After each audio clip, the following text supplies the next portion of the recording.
All right, so welcome everyone. I am Grant Schaller and I'm a second year student here at Tuck.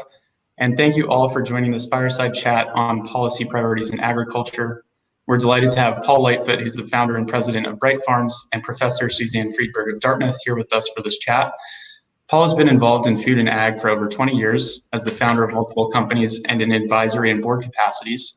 Paul founded Bright Farms in 2010 with the goal of revolutionizing the U.S. produce supply chain through the creation of the first national local produce brand. Bright Farms grows the tastiest, freshest, and most responsibly grown produce around, and with over $200 million in funding, sees plenty of more room to grow. Paul is a member of the board of directors of the United Fresh Produce Association and chairman of the USDA's Fruit and Vegetable Industry Advisory Committee. This year, Paul launched the Negative Foods newsletter, in which he covers the technologies, people, and companies that bring negative carbon foods to market. Paul has been recognized as one of Fast Company's 1,000 most creative people in business and as one of Chain Store Age's rising stars in retail. And this is a significantly abridged story of Paul's wide-ranging experience, and we're delighted to have him with us today. Susanne is a researcher, writer, and professor of geography at Dartmouth College. Susanne has dedicated much of her research to understanding the expert knowledge, social relations, and technologies that get food from farm to market in different kinds of supply chains. Her publications include the books Fresh, A Perishable History, and French Beans and Food Scares, as well as numerous articles on, among other things, food sustainability standards, metrics, and the politics of determining food's environmental footprint. At Dartmouth, Susanne teaches classes on food, agriculture, and international development. We're very lucky to have Susanne discuss with Paul priorities and ideas for policy in ag. So as a reminder, please use the Ask a Question button at the bottom of the screen to ask and vote on questions. And without further ado, I'll hand it over to our guest to kick off this discussion. Thank you. Great. So thank you, Grant.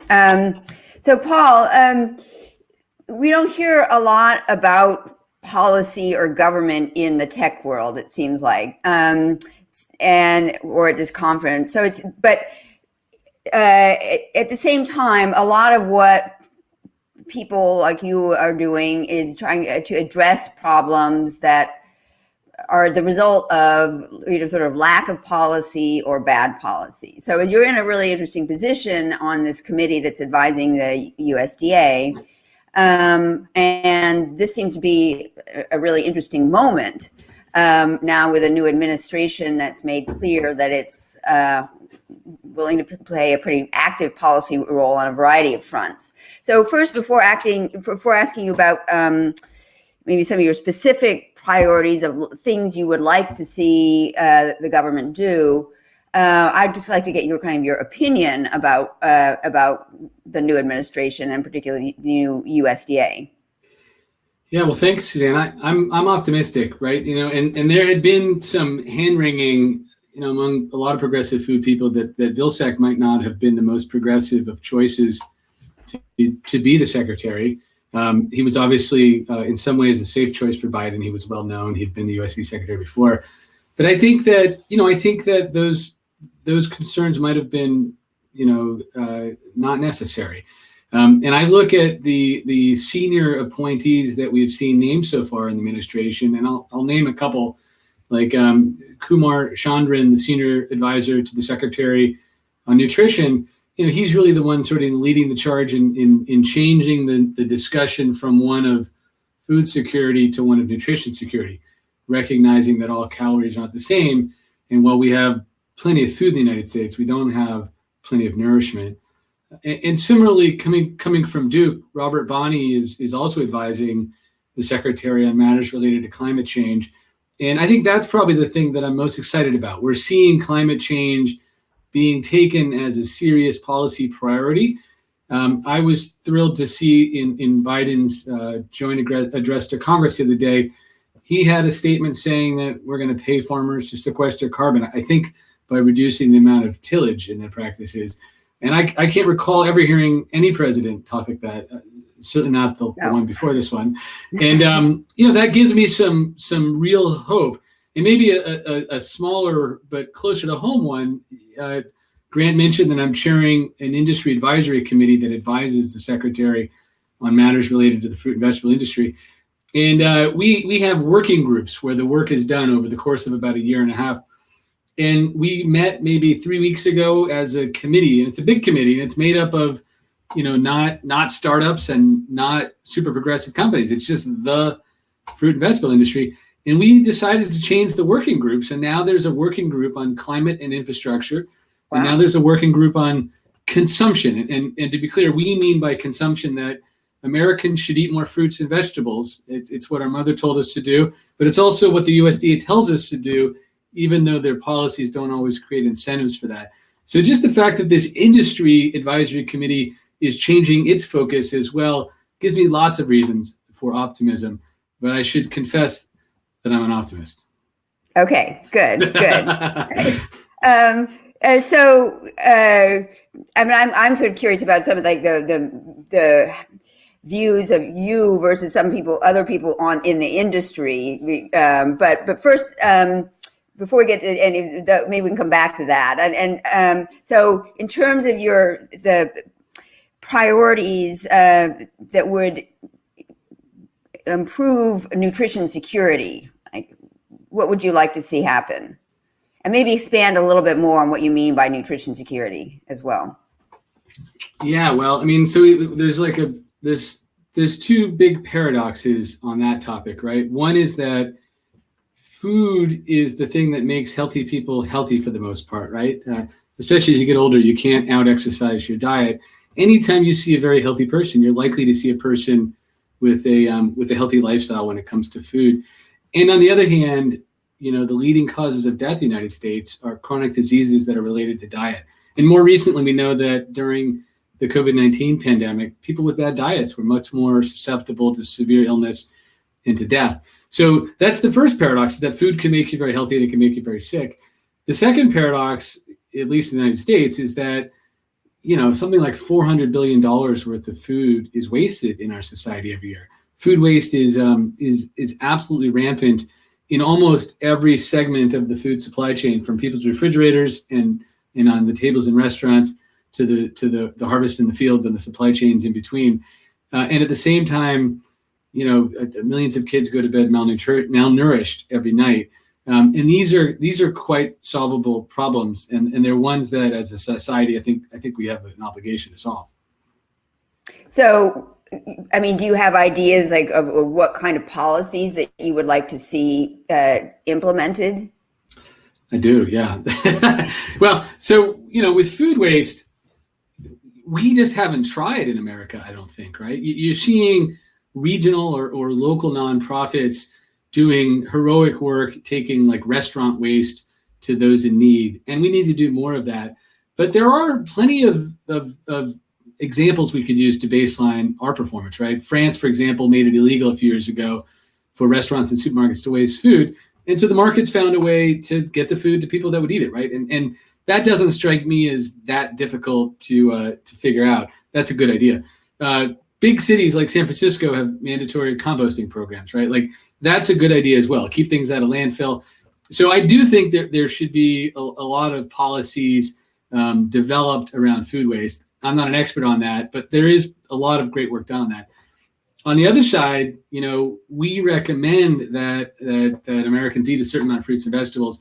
And I think 1 in 10, literally 1 in 10 Americans does so, right?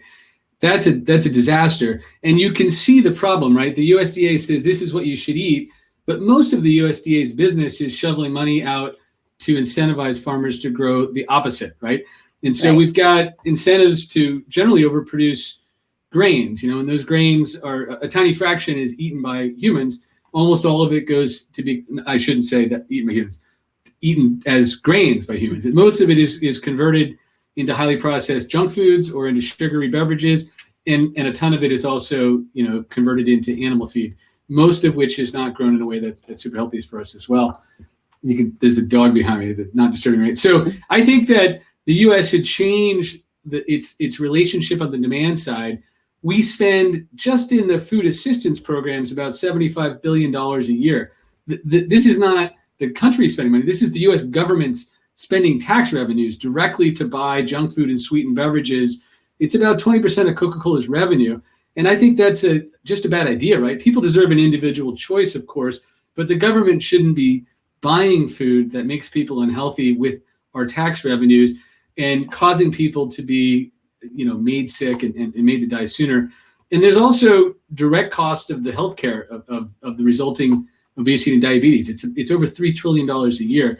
That is, I think, bad policy. So I would, if I was in charge, I would change that. So you mentioned there's this consumption working group. Is that the sort of thing that you guys are talking about?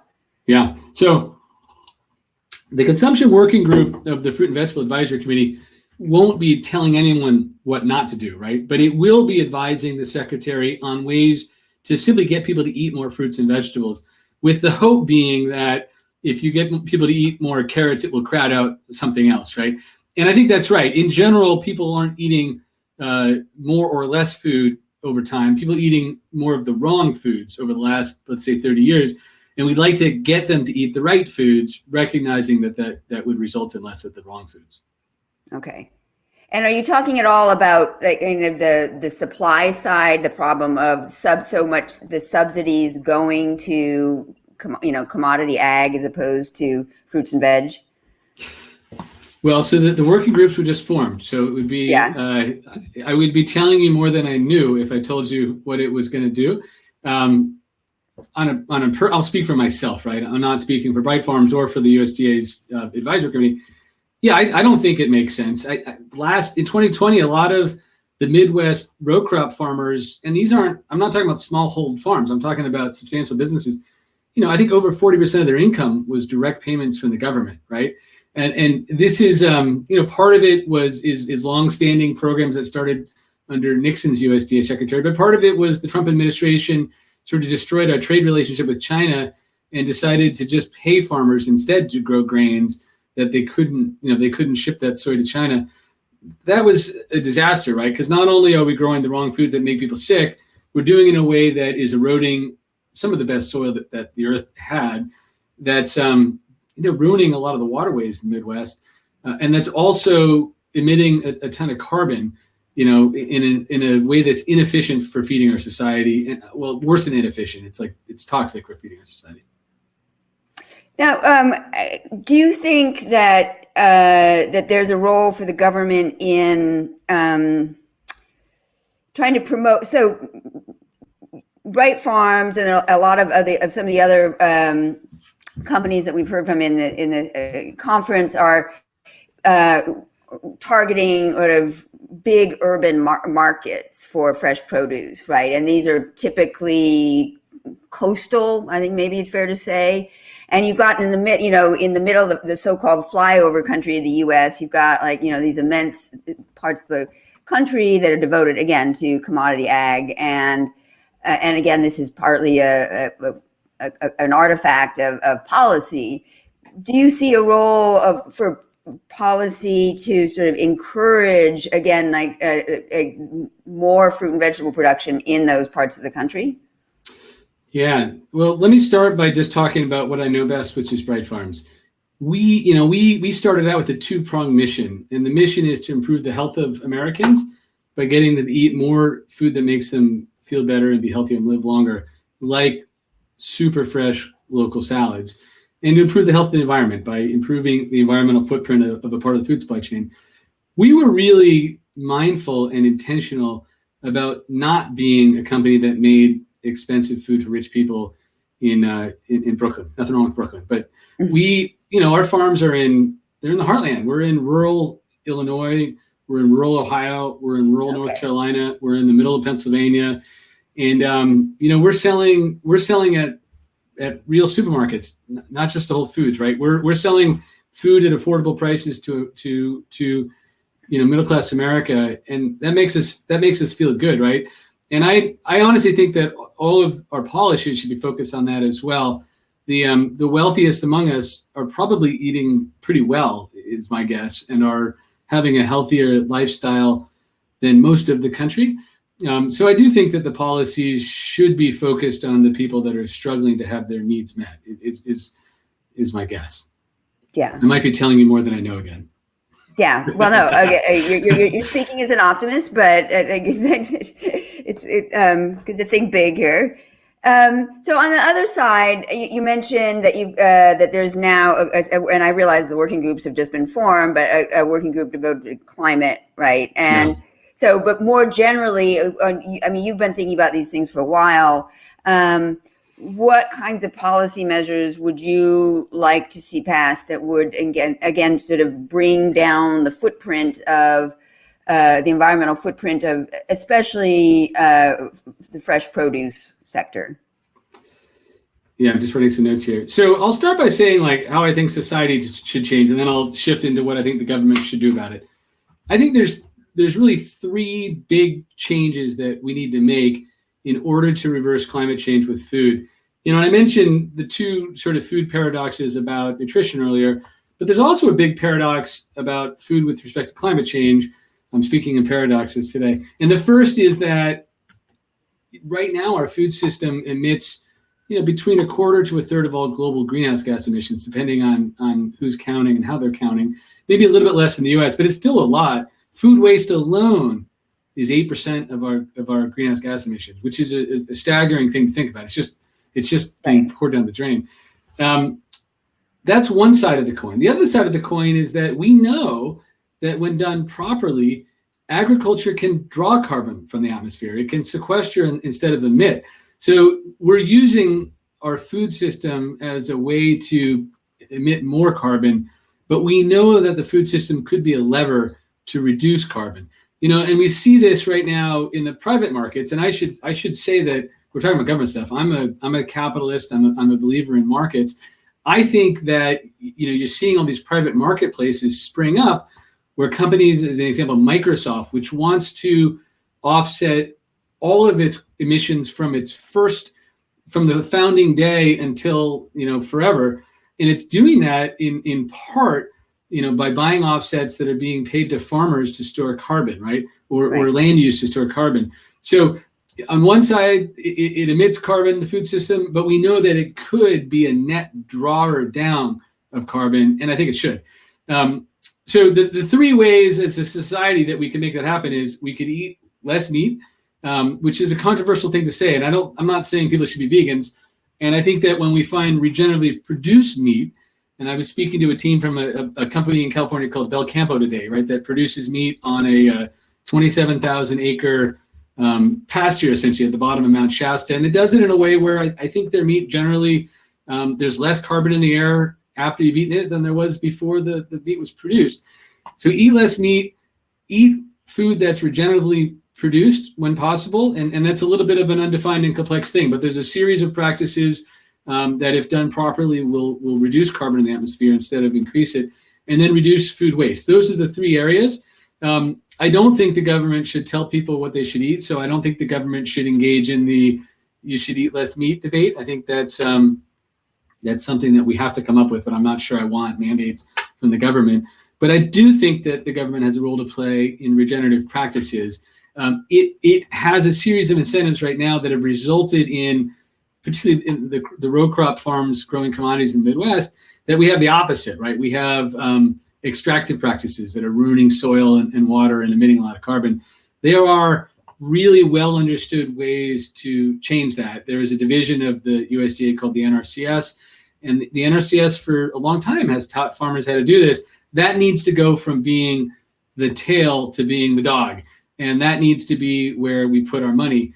And I should say, you know, I mentioned the nutrition advisor I was excited about. There's another advisor to the secretary, a guy named Robert Bonney, who is an expert on this, right? He sort of wrote the memo for the transition team on the policies that will incentivize farmers to adopt regenerative practices. And it's regarded generally as being good for farmers, right? It's going to increase their income. We may be paying farmers to store carbon in some cases, which should make the farmers feel good. It should make the food more nutritious. It should increase farmers' income.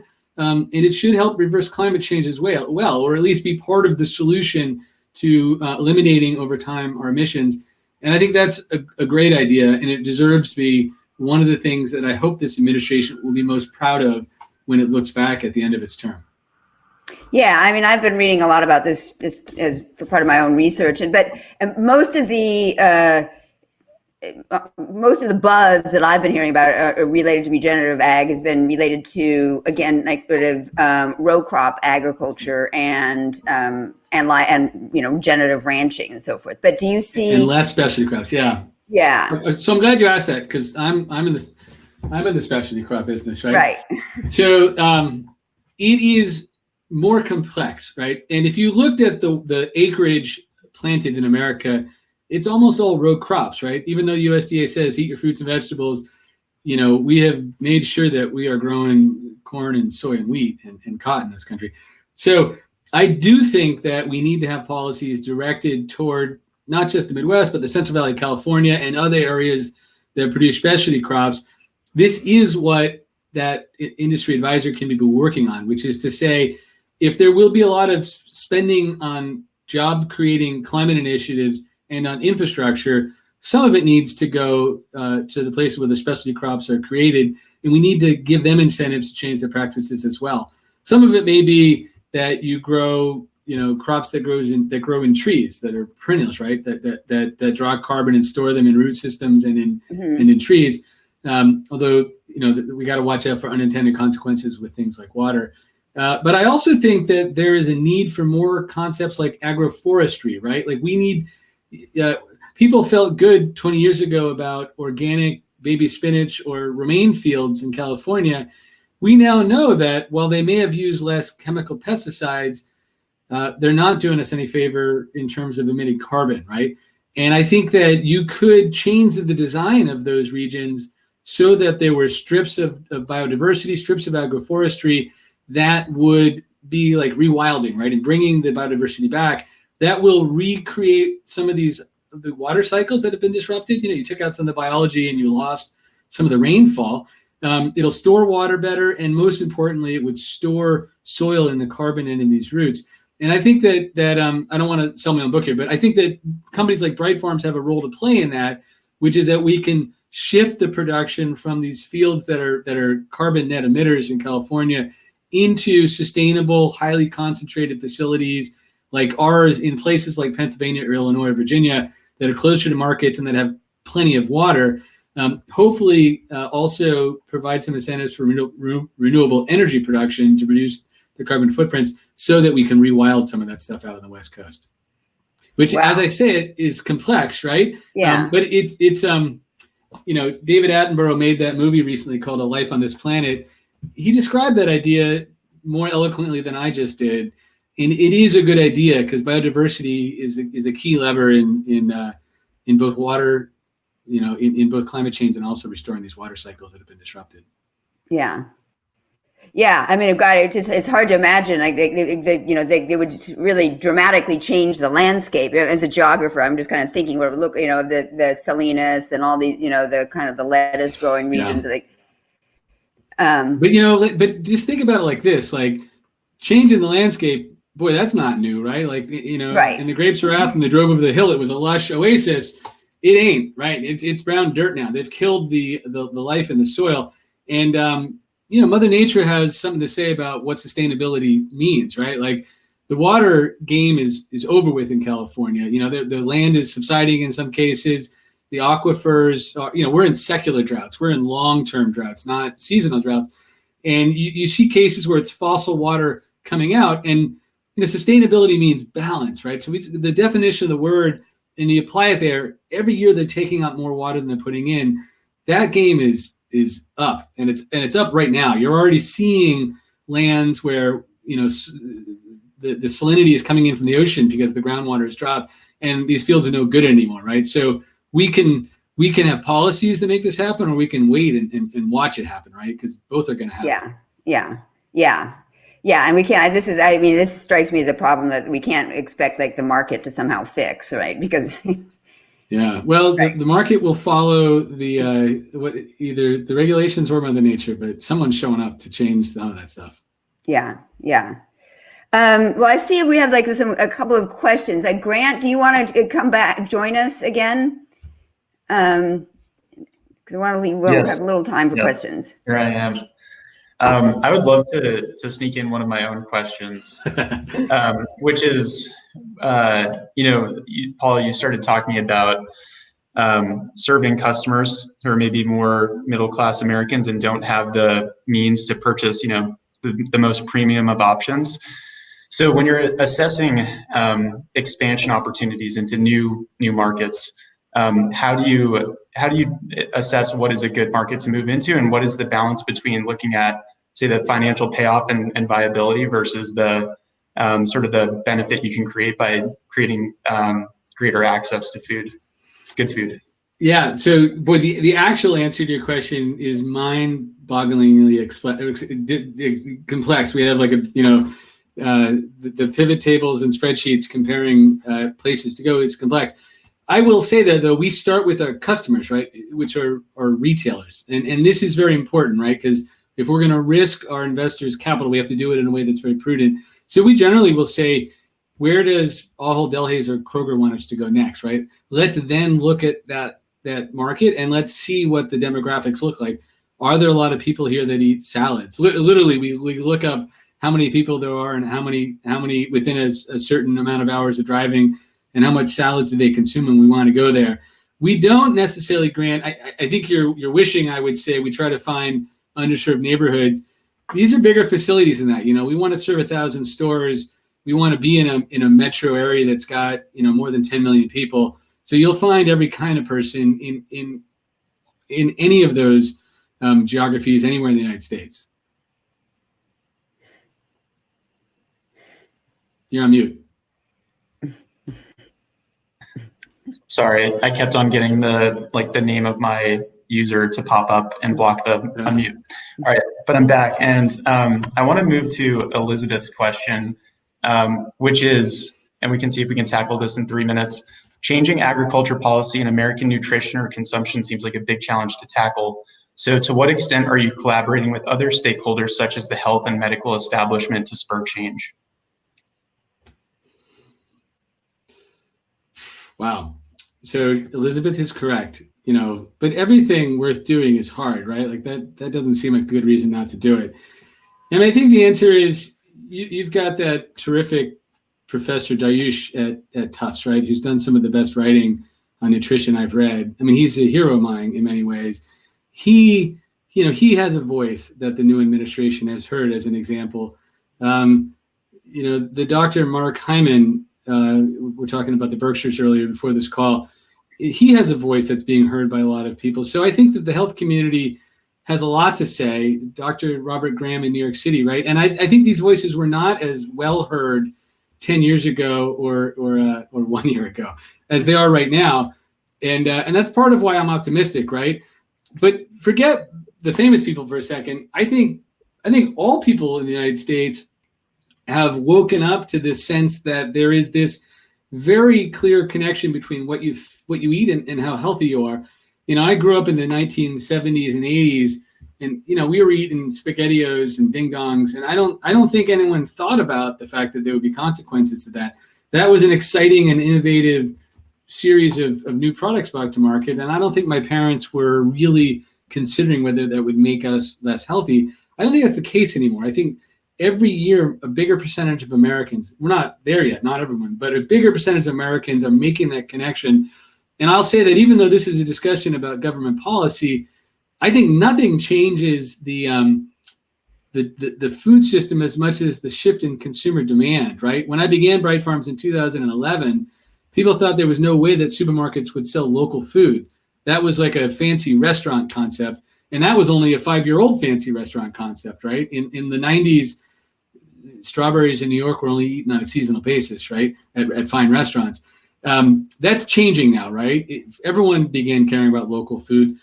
Plant-based eating is quite mainstream right now. I think, the percentage of food that's sold as organic continues to increase, although it's still quite small. So I actually think that the most important and the thing that gives me the most reason to be optimistic is the awakening of consumers that want to know where their food comes from, that want to know that it's a whole food and going to be healthy for them. And I'm hoping over the next several years that really understand the climate footprint, the carbon or life cycle analysis of their food. Because once they understand that, and I'd love to see labeling on that, once they understand that, I think you're going to see food manufacturers and producers really change quickly. I should also add, I'm going to use 5 of these 3 minutes. I should also add that the capital markets are way ahead of the government and ahead of consumers on this already.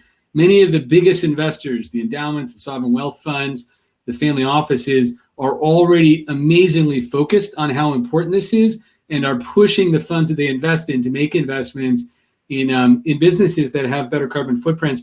And food is one of the few areas where this is moving pretty quickly. So I think you're going to see, frankly, like a revolution in the next 3 to 5 years. And I'm super excited for it.